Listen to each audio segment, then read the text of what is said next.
अस्सलाम वालेकुम। आप देख रहे हैं HM टेक्निकल स्किल।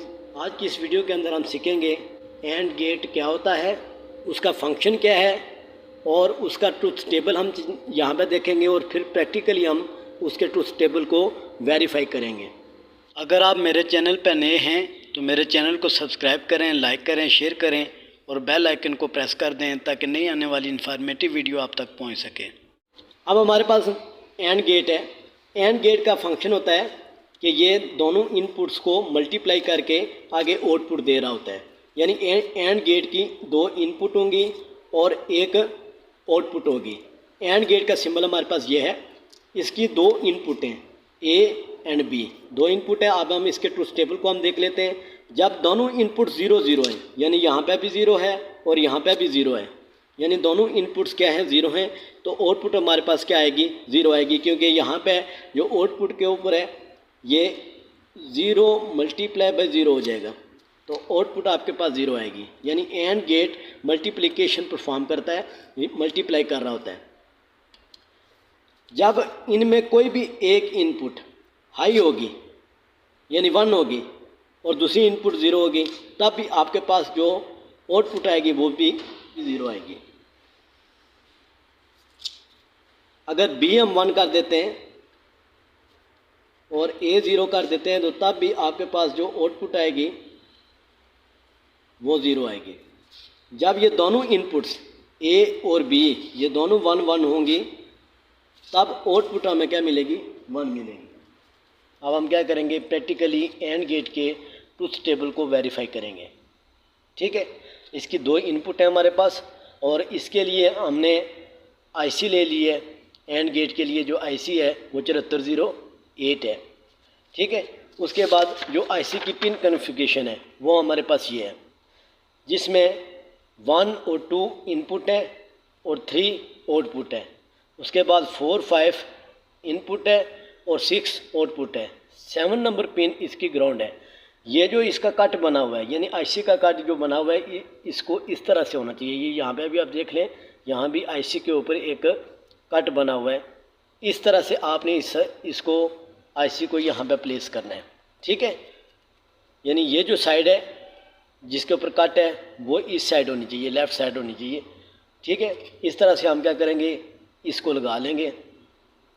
और 7 नंबर पिन जो है वो ग्राउंड है और 14 नंबर पिन के ऊपर हमने +5 VCC अप्लाई करने हैं।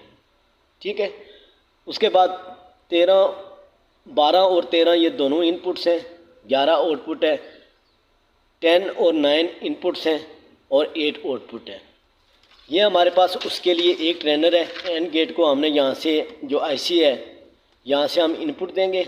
उसके लिए ये हमारे पास इनपुट के लिए यहाँ पे देख लें ये स्विच भी लगे हुए हैं। इधर प्रेस करेंगे तो ये 0 हो जाएगा और इधर प्रेस करेंगे तो ये 1 हो जाएगा। ठीक है, तो ये हमारे पास इनपुट के लिए लगे हुए हैं। ये भी इनपुट के लिए हम यूज़ कर सकते हैं। उसके बाद ये हमारे पास ब्रेड बोर्ड है जिसके ऊपर हम आईसी को प्लेस करेंगे। आउटपुट हमें यहाँ से भी मिलेगी। यहाँ पे आप देख लें तो हमारे पास रेड एलईडी लगी हुई हैं, यहाँ से हमें आउटपुट मिलेगी। उसके अलावा यहाँ से भी हमें आउटपुट मिल सकती है, तो इसके लिए हमने यहाँ पे वाइट एलईडी लगाई हुई है। उसके अलावा जब आप +5 VCC अप्लाई करेंगे तो आप यहाँ से अप्लाई करेंगे।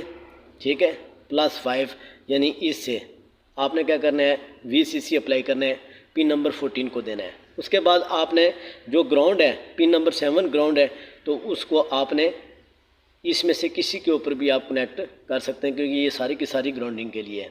ठीक है, अब हमने क्या करना है, इस आईसी को ये जो कट वाली साइड है इसको हम इस तरह प्लेस कर देंगे। यहाँ पे एंड गेट की आईसी को हमने यहाँ पे प्लेस कर दी है। अब ये कट वाली साइड हमने इधर रखी है, तो ये हमारे पास पिन नंबर 1 है। ठीक है, ये इनपुट के लिए होगी, पिन नंबर 2 भी इनपुट के लिए है और पिन नंबर 3 आउटपुट के लिए है। जबकि इसकी पिन नंबर 7 जो है ये ग्राउंड के लिए होगी और ये जो पिन नंबर 14 है, ये ऊपर यहाँ पे जो पिन नंबर 14 है इस पे हमने VCC 5 वोल्ट देने हैं। ठीक है, उसके बाद पिन नंबर 7 के ऊपर हमने ग्राउंड लगाना है। इनपुट के लिए हमने पिन नंबर 1 को हमने यहाँ पे स्विच 1 के ऊपर कनेक्ट कर दिया। ठीक है, उसके बाद पिन नंबर 2 भी हमारे पास इनपुट ही है, तो हमने क्या किया, यहाँ पे स्विच नंबर 2 के साथ इसको इनपुट दे दिया। उसके बाद पिन नंबर 3 से हम क्या करेंगे, ओट लेंगे। तो ये पिन नंबर 3 से हमने ओट ले लिया और ये हमने इस एलईडी के ऊपर कनेक्ट कर दिया। ठीक है, यानी हमने पिन नंबर 3 से हमने ओट ली है, जो हमें आउटपुट यहाँ पे एलईडी के ऊपर हमें मिलेगी। ये हमारे पास पिन नंबर 14 है और इसके ऊपर आपने वीसीसी अप्लाई करने 5 वोल्ट। यहाँ से हमने इसको +5 वोल्ट हमने देने हैं। पिन नंबर 14 के ऊपर हमने वीसीसी अप्लाई कर दिए हैं। उसके बाद पिन नंबर 7 को ग्राउंड करना है। तो ये पिन नंबर 7 है, ये जो है पिन नंबर 7 है और इसके ऊपर में हमने ग्राउंड करना है। तो यहाँ से हमने क्या किया, इसको ग्राउंड कर दिए। अब हमने क्या करना है, इसके ट्रुथ टेबल को वेरीफाई करना है। ठीक है, तो यहाँ पे देख लें, जब एक इनपुट 0 है और बी इनपुट भी 0 है तो आउटपुट भी क्या है, 0 है। तो यहाँ पे देख लें, मैंने स्विच 1 और स्विच 2 के ऊपर इनपुट दी हुई है। तो जब ये दोनों 0 हैं तो यहाँ पे आउटपुट देख लें 0 है। स्विच 1 को मैं 0 रखता हूँ और स्विच 2 को मैं 1 कर देता हूँ। यहाँ पे देख लें एलईडी ऑन नहीं हुई, तो इसका मतलब है आउटपुट क्या है, 0 है। अब हमने क्या करना है, ए को इस ट्रुथ टेबल के मुताबिक अब ए को 1 कर देंगे और बी को 0 कर देंगे। तो यहाँ पे हम देख लें, स्विच 2 को मैं 0 कर रहा हूँ और स्विच 1 को मैं 1 कर रहा हूँ। तो फिर भी यहाँ पे देख लें कि एलईडी जो है वो ऑन नहीं हुई है। एंड गेट में या जब ये दोनों 1-1 होंगी, ठीक है, तो फिर हमें आउटपुट क्या मिलनी चाहिए, हाई मिलनी चाहिए। ए इनपुट भी हाई होगी और बी इनपुट भी हाई होगी, तब आउटपुट भी हाई होनी चाहिए। तो अब मैं दोनों स्विच को ऑन कर देता हूँ। ये स्विच 1 जो है वो ऑन ही है और स्विच 2 को भी मैं ऑन कर देता हूँ। तो आप देखिएगा, आप यहाँ पे देखिएगा कि एलईडी ऑन हो जाएगी। तो आप यहाँ पे देख सकते हैं कि जब दोनों स्विच ऑन पोजीशन पे हैं, यानी हम ए पे भी 1 दे रहे हैं और बी पे भी 1 दे रहे हैं, तो तब हमारे पास आउटपुट क्या आ रही है, 1 आ रही है। तो इस तरह से हमने क्या किया कि एंड गेट के ट्रुथ टेबल को वेरीफाई कर दिया। एंड गेट के लिए आउटपुट इस एलईडी को इस्तेमाल ना करें, बल्कि आप अलग से एक एलईडी लगाएं। तो आप क्या कर सकते हैं कि यहाँ पे एक अलग से एलईडी लगा दें और यहाँ पे हमने क्या किया हुआ है, पिन नंबर 1 एंड गेट की पिन नंबर 1 और पिन नंबर 2 के ऊपर हमने इनपुट दी हुई है। यहाँ पे स्विच 1 आईसी के टर्मिनल 1 पे और स्विच 2 आईसी के टर्मिनल 2 के ऊपर हमने कनेक्ट किए हुए हैं। उसके बाद जो इसका टर्मिनल 3 है वो आउटपुट के लिए है। हम क्या करेंगे, इसके टर्मिनल 3 में से हम जो आउटपुट है वो इस एलईडी के इस टर्मिनल पे लगा देंगे। जो एलईडी का दूसरा टर्मिनल है इसको हम ग्राउंड कर देंगे। तो यहाँ से आप क्या कर सकते हैं, इसको ग्राउंड कर सकते हैं।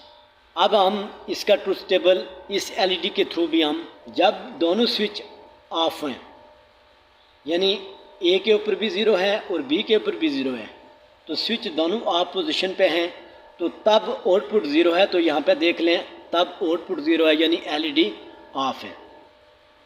जब ए के ऊपर 0 और बी के ऊपर 1 होगा, आउटपुट 0 होनी चाहिए। ए के ऊपर यानी स्विच 1 को मैं ऑफ रखता हूँ और स्विच 2 यानी बी के ऊपर मैं स्विच 2 को ऑन कर देता हूँ। तो जैसे मैं स्विच 2 को यहाँ से ऑन करूँगा तो देख लें एलईडी ऑन नहीं हुई है, यानी आउटपुट के ऊपर 0 है, तो एलईडी ऑफ है।